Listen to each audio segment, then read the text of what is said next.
Nous saluons les frères et sœurs dans le Seigneur Jésus-Christ. Mais tous ceux qui aiment cette œuvre de l'évangile que nous venons faire chaque fois et qui nous écoutent, qui nous entendent, nous vous saluons tous dans le Seigneur. Que la paix du Seigneur soit avec vous tous. Ce travail que le Seigneur a commencé, ce qu'il veut pour commencer ce travail, il va le mener jusqu'à la fin. Pour le salut de nos âmes. Avant que notre travail ne commence, quand nous plantons, nous confions tout entre les mains de Dieu. Et où là, n'importe où tu sois, et que tu nous suis, que tu nous entends, tu vas baisser ta tête, nous allons prier. Seigneur Jésus-Christ, Père miséricordieux, c'est toi qui as rempli les cieux et la terre. Tu t'as plu maintenant, tu nous as rassemblés pour nous donner à manger. Seigneur, roi des armées, viens régner. Viens régner. Au Seigneur Jésus-Christ, tous ceux-là qui veulent ils sont en terre. N'importe où ils sont, n'importe où ils sont, n'importe quel pays, nous te le faisons. Seigneur, couvre-les, bénis leur vie. La puissance de ta parole, tu délivres les vies. Délivre les vies. Que cette puissance pour toujours au nom de Jésus-Christ. Au nom de Jésus-Christ. Gloire à Dieu. Alléluia. Alléluia. Alléluia. Comme nous n'avons pas beaucoup de temps, le peu de sujet que nous avons en ce moment, nous allons l'aborder. Ce sujet, cela est intitulé Promesse de la réformation de l'homme. La promesse de la réformation de l'homme. La promesse de la réformation de l'homme. Bon, Ézéchiel tombe. Cela est extrait du livre d'Ézéchiel. Ézéchiel 36. Ézéchiel 36. Bon, verset 26 à 27. À partir du 26e verset au 27e verset. Là, nous allons prendre le verset. Je vous donnerai un cœur nouveau. Et je mettrai en vous un esprit nouveau. J'ôterai de votre corps le cœur de pierre. Et je vous donnerai un cœur de chair.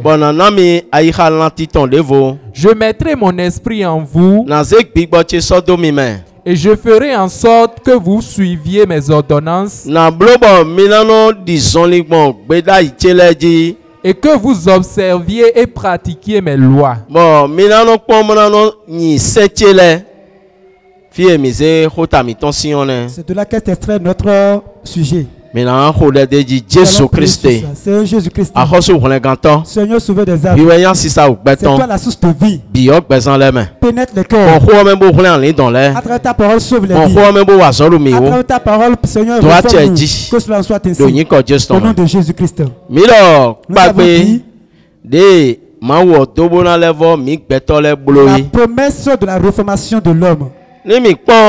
Si nous voyons cette promesse, Ézéchiel, si oui, ma mère, Tom, il t'en entend donc par nous. C'est dans le livre d'Ézéchiel que notre Père Céleste a fait cette promesse. Parce que les prophètes, nous avons vu, ils ont fait de différents travaux. Différents travaux, le Seigneur leur a recommandé, ils ont fait. Et cette promesse, frères et sœurs, c'est à toi et à moi que cette promesse a été faite.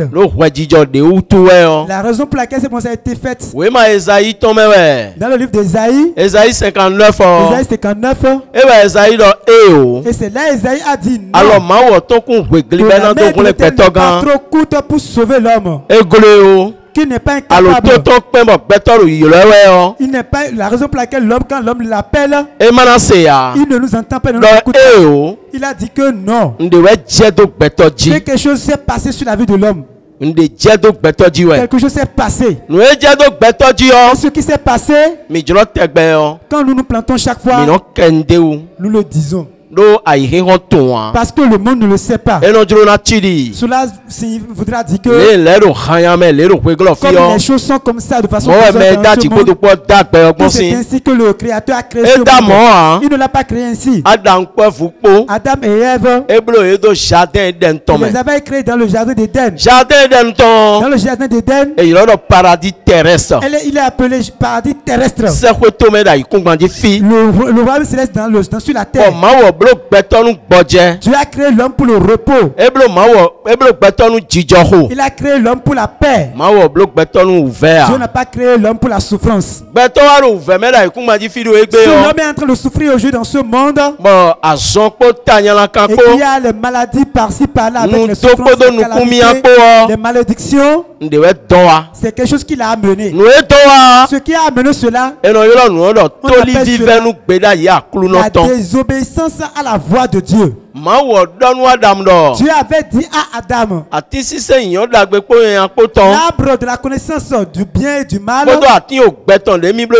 l'arbre de vie qui est dans le jardin d'Éden, il lui a accordé le pouvoir de manger le fruit de tous les autres arbres qui sont dans le jardin. Mais le fruit de l'arbre de la connaissance du bien et du mal, ne pas toucher à cela, ne pas en manger. Le jour où vous en prendrez, vous en mangerez. Le jour là, vous mourrez. Et effectivement, il y avait auparavant un combat, une lutte. C'est ça à propos de l'ange déchu, Lucifer qui a déchu. Il s'est levé, il voudra maintenant être aussi lui Dieu. Et il a formé son royaume. Et il s'est révolté contre Dieu. Et il a été chassé du jardin d'Éden. Et lorsque Dieu a créé maintenant l'homme dans le jardin d'Éden, il a dit que l'homme ne va pas rester là. Et à travers cette parole, à travers ce test, il a piégé Adam. Et ils se sont tombés dans ce piège. Et le fruit de l'arbre du connaissance du bien et du mal, lorsqu'ils ont pris ce fruit-là, l'homme est mort effectivement. L'homme est mort spirituellement. Et l'homme est devenu ennemi de Dieu. L'homme est devenu maintenant fils de la perdition. L'homme est devenu maintenant fils de la malédiction. Cette chute, ce péché-là que l'homme a commis, ce péché maléfique que l'homme a reçu, c'est lui qui a amené toutes les mauvaises choses dans ce monde. C'est pour cela Esaïe a dit non, que Dieu n'a pas créé ça comme ça. C'est pour cela chaque fois que nous nous plantons, nous disons aux hommes que tous viennent à Christ. Il y a de salut nulle part ailleurs, excepté Jésus-Christ. Acte chapitre 4. Acte chapitre 4. Verset 12. À partir du 12e verset. C'est Jésus-Christ ou rien. C'est lui seul le chemin. La vie. Si tu cherches la vie, si tu veux le repos, tu veux la paix, et tu recherches Jésus, tu ne le trouveras nulle part ailleurs. Parce que tous ceux qui restent, tous ceux qui se font sauver, qui se disent sauveurs, tous ceux qui se disent guérisseurs, ou on ne sait quoi, ils sont tous des secrétaires. Ils ne travaillent pas pour le Seigneur. Le diable, il est menteur. Il est le père du mensonge. Il est le destructeur. Il détruit. Il est et le livre de Jean nous a dit. Le salut que tu voudras chercher, donne ta vie à Jésus-Christ. Les mains vides. Tu vas accrocher ta foi en Jésus-Christ. Et lui, il va se manifester. Quand nous plantons toujours,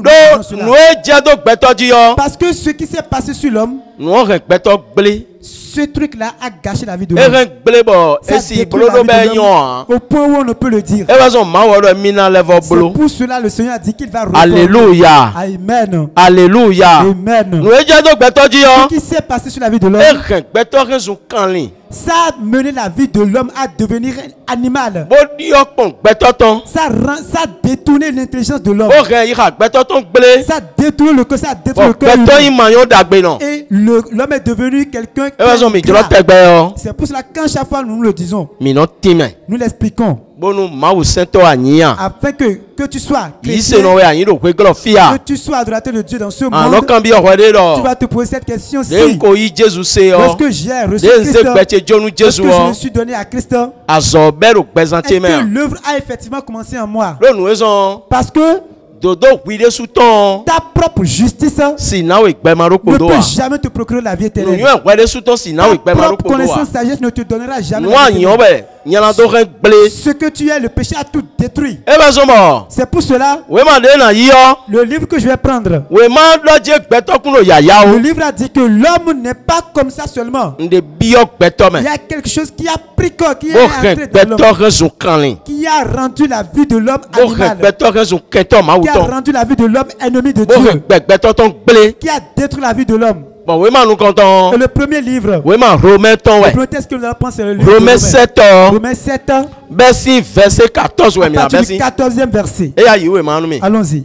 Nous savons en effet que la loi est spirituelle. Mais moi, je suis charnel, vendu au péché. Car je ne sais pas ce que je fais. Je ne fais point ce que je veux, et je fais ce que je hais. Or, si je fais ce que je ne veux pas, je reconnais par là que la loi est bonne. Et maintenant, ce n'est plus moi qui le fais, mais c'est le péché qui habite en moi. Frère, c'est dans le Seigneur. Frère, c'est dans le Seigneur. Amen. Tu n'es pas en vain. Celui qui est venu dans ce monde à travers un homme et une femme, il y a quelque chose qui a pris corps en lui. Et ce truc-là qui a pris corps en lui, cela est appelé l'esprit du péché. Et ça a rendu l'homme animal. Et ça a détruit la vie de l'homme. Et ta nature, ta façon de parler, la marche, tes pensées, aucun ne peut être agréable à Dieu. Parce que l'animal est en toi. Parce que l'ennemi de Dieu est en toi. C'est pour cela que nous l'expliquons. Avant d'être enfant de Dieu, lorsque tu veux me prendre la parole de Dieu, que délivré, t'a sauvé de la sorcellerie, du sortilège, de l'enchantement, que tu es sous la protection divine, que tu as surmonté les forces maléfiques dans ce monde. Maintenant, on va travailler ton être avant que tu ne sois véritablement enfant de Dieu. C'est pour cela que nous avons dit la promesse que Dieu a faite pour notre reformation. Cette promesse ne s'accomplisse pas sur ta vie, quel que soit ce que tu es dans ce monde.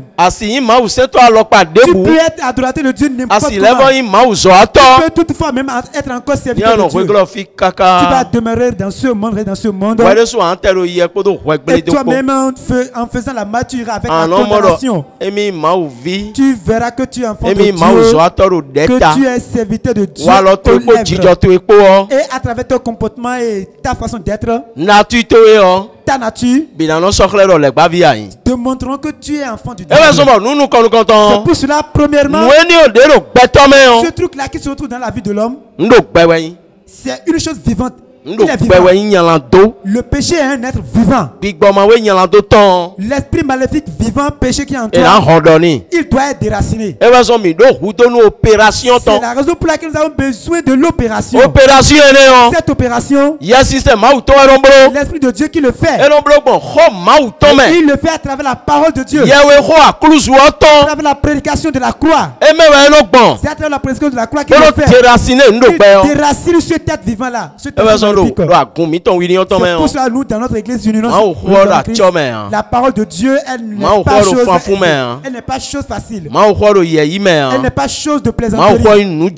Elle est une chose authentique. Et que tout le monde s'adonne à ça. Parce que le livre Hébreux 4 verset 12. Hébreux 4 verset 12. C'est tel qui a parlé à propos de cette opération. Il y a aucun médecin qui pourra faire cette opération. Aucun médecin qui pourra délivrer l'homme de ce péché. Seule la parole de Dieu. Seule la prédication de la croix. À travers cela, qu'il délivre les gens de la vie. Allons-y, faisons la lecture. Car la parole de Dieu est vivante et efficace, plus tranchante qu'une épée quelconque à deux tranchants, pénétrante jusqu'à partager âme et esprit,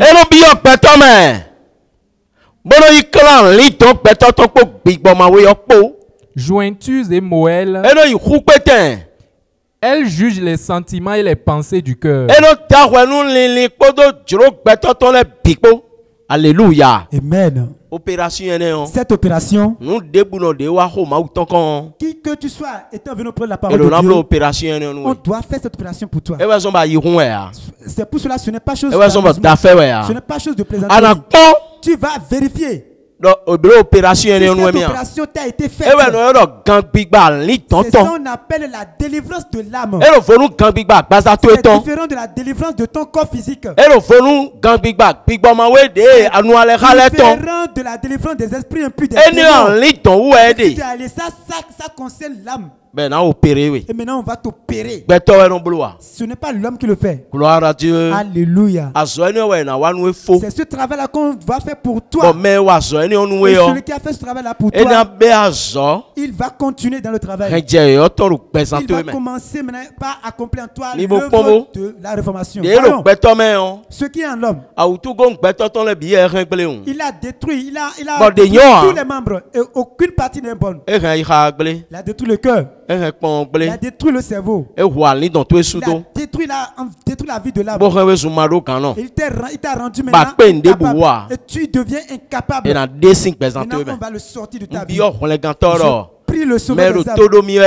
Tous ceux qui m'entendent, la puissance de la croix, que cette puissance les délivre. Le second travail, c'est ça qui est. Frères et sœurs dans le Seigneur, mes frères dans le monde, cela signifie qu'on va te changer le cœur. On va te changer le cœur. On va te changer le cœur. On va te changer le cœur. C'est la raison pour laquelle le cœur de l'homme, j'aimerais pas le lire. Dans le livre de Marc, il a dit que c'est du cœur des hommes. Marc 7 verset 21. Marc 7 verset 21. Il a dit que c'est du cœur de l'homme. Le livre de Jérémie a dit que le cœur de l'homme est torturé par-dessus tout. Que c'est torturé par-dessus tout si méchant.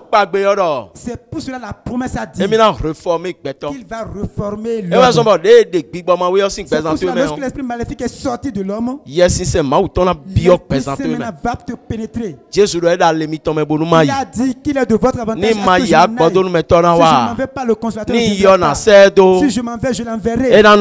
Il viendra avec vous et il sera en vous. S'il entre en quelqu'un, là maintenant il voudra reformer l'homme. Lorsqu'il entre là-bas, et lorsque dans la continuité, dans la marche, et que tu es dans la recherche, tu pries, tu supplies le Seigneur. Le Seigneur est en train de travailler. Il va toucher maintenant ton cœur. Le cœur de Pierre, il va l'enlever. Lorsqu'il enlève le cœur pierreux de toi, il va reformer tout ce que tu es. Il va te donner la vie. Ton âme aura sa vie. Cadavre ambulant va recevoir maintenant. Alléluia. Amen. Ce travail, c'est un travail capital. Tous nous avons besoin de ça. Pour cela, le passage du livre d'Éphésiens, Éphésiens 2. Éphésiens 2. Que le Seigneur a fait, dans le Seigneur Jésus-Christ que cela qui ont cru, c'est ceux-là qui auront l'accomplissement de cette promesse. Lisons le 10e verset. Car nous sommes son ouvrage, ayant été créé en Jésus-Christ pour de bonnes œuvres. Amen. Disons Amen. Et donc, nous sommes l'ouvrage de Dieu qui a été fait en Jésus-Christ. Qui nous a créé en Jésus-Christ. Nous pour de bonnes œuvres. Ce n'est pas pour des mauvaises œuvres. C'est pour cela qu'on devra commencer. Maintenant, vérifie si l'œuvre a été commencé. Là, tu es en retard. Parce que bientôt, maintenant, la porte serait fermée. Jésus va revenir. Et il viendra prendre son église. Ceux-là qu'il a renouvelé, qu'il a reformé. Parce que nous allons dans la nouvelle Jérusalem. Nous allons dans la nouvelle vie. Nous allons abandonner l'Église et nous irons dans la nouvelle. Alléluia. Amen. Que chacun réfléchisse à parce que le prédicateur en vain. Si c'est l'auditeur aussi en vain. Ce travail, cette opération doit être faite. Si ce n'est pas fait, un jour, tu voudras mordre tes doigts, ce serait impossible. Tu vas t'examiner. Tu vas te fouiller, tu vas t'éprouver, t'examiner. Si l'œuvre a été commencée, si ce n'est pas commencé, alors là tu es en retard. L'œuvre doit commencer. Parce que voyons, le livre de Corinthiens, 2 Corinthiens 5 il a parlé à propos de la nouvelle vie, la nouvelle créature. Il a parlé de la nouvelle créature. C'est la promesse qui a été accomplie. Dans le Seigneur. C'est la promesse qui a été accomplie sur ta vie. C'est ce message-là que nous avons à l'église de l'Union Reçue Christ. Que nous l'annonçons à tout le monde au monde entier. De ne pas mettre cela en oubli. Ne pas négliger sa vie. Parce qu'il y a un enseignement qui coule, qui est en train de se propager dans le monde. Cet enseignement dit que c'est seulement celui-là qui croit en Jésus-Christ qu'il est déjà sauvé. Et en voulant le dire, ils disent la grandeur de Dieu, la puissance de Dieu. Que le Dieu qui est si grand, qui nous a sauvés, qui ne permettra pas à cause de péché pour nous envoyer en enfer. Quand bien même tu commets le péché, tu vis dans le péché, Dieu ne verra pas à cause de ce péché-là pour t'envoyer en enfer. Non. Alléluia. Amen. Que le Seigneur va tenir compte de la justice de Christ. La justice que le Seigneur a fait dans ce monde, c'est la justice de Christ que le Dieu va compter pour toi. Pour t'amener au ciel. Ça, c'est archi faux. C'est pour cela quand ils voient les enfants de l'Union, quand ils sont en train de supplier le Seigneur, d'écouter la parole de Dieu, de pleurer, de se lamenter pour le Seigneur, ils sont étonnés. Et ils disent que nous n'avons pas la foi. Alléluia. Amen. Frère, c'est dans le Seigneur. Mes frères, c'est dans le monde. Ce que dit la parole de Dieu, c'est ça tu vas voir. L'animal, homme animal n'ira pas au ciel. L'homme animal n'ira jamais au ciel. On doit te régénérer dans ce monde. On doit te renouveler. Et ce passage-là va s'accomplir sur toi. Si quelqu'un est en Christ, alléluia. Il a dit que si quelqu'un est en Christ, il est une nouvelle créature. Est-ce que tu es en Christ? Tu serais simplement dans l'église. Parce que tu peux être dans l'église. Et le Seigneur même peut t'utiliser. Il peut même t'appeler à des comme Judas Iscariote parmi les apôtres. C'est le plus grand serviteur de Dieu. Mais il n'a pas Jésus-Christ, il n'a pas Christ. C'est pour cela, quoi que ce soit, ce que tu fais dans le Seigneur, tu vas examiner pour voir si l'esprit cet esprit qui s'est capable de ma vie dès ma naissance. Seconde chose, est-ce que j'ai reçu le nouveau cœur? Le troisième point, est-ce que l'esprit de Dieu m'a visité? Si l'esprit de Dieu t'a visité, l'œuvre qui reste, c'est après avoir accompli cette œuvre. que cette parole se jamais cela ne s'accomplira. Tu peux avoir fait 100 ans auprès de la parole de Dieu. C'est pour cela, frères et sœurs dans le Seigneur, nous vous supplions. C'est que ceux qui sont en Christ, ils sont devenus une nouvelle créature. Allons-y.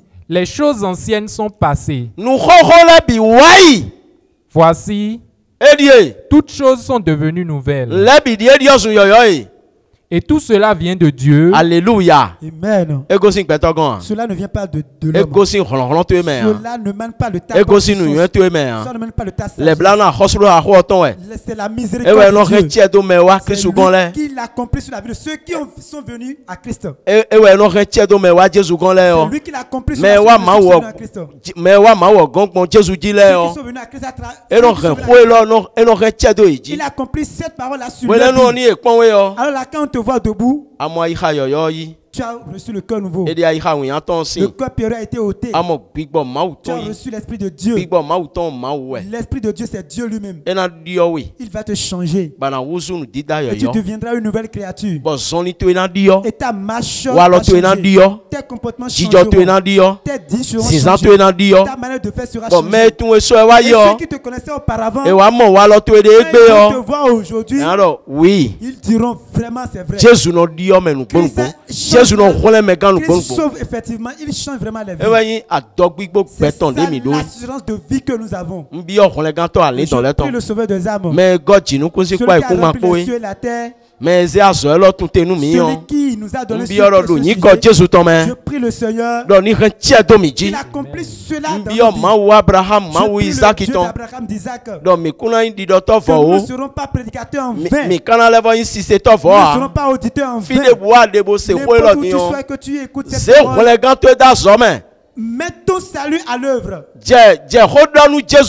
Commence par parler à Seigneur. Quel que soit le chrétien que tu es. Seigneur, commence ton travail en ma vie. Je prie le Seigneur que cela soit accompli dans notre vie. Seigneur Jésus-Christ. Père miséricordieux. Tu nous as déjà donné, nous sommes. Toi qui es le pain de vie, Père Tout-Puissant, inscris ta parole dans les cœurs. Tu as dit que tu vas nous réformer et que nous deviendrons une nouvelle créature et que les choses anciennes seront passées. Seigneur, accomplis cela sur notre vie. Tous ceux-là qui ont écouté cette parole, Seigneur, touche les cœurs. Seigneur, que cela soit ainsi. Pour toujours et au nom de Jésus-Christ.